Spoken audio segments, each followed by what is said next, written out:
ဖယားကြောင့်တင်ကထိန်ဝင်ဝါလို့တာရကရှစ်လောက်တင်အဝဲမှာ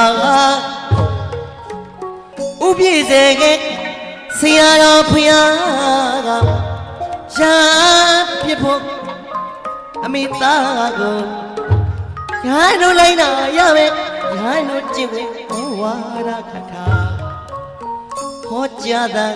အမေလေးကြားတော့တေဝေအဝမှာတေဝေအဝမီမြတ်ကြီးဆို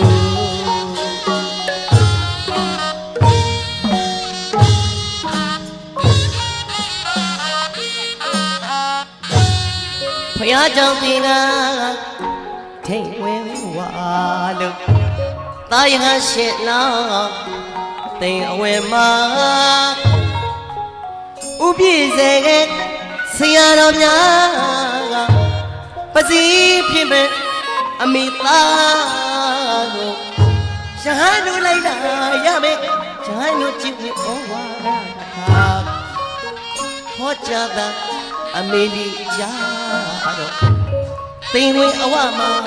သင်ဝင်အဝမှာ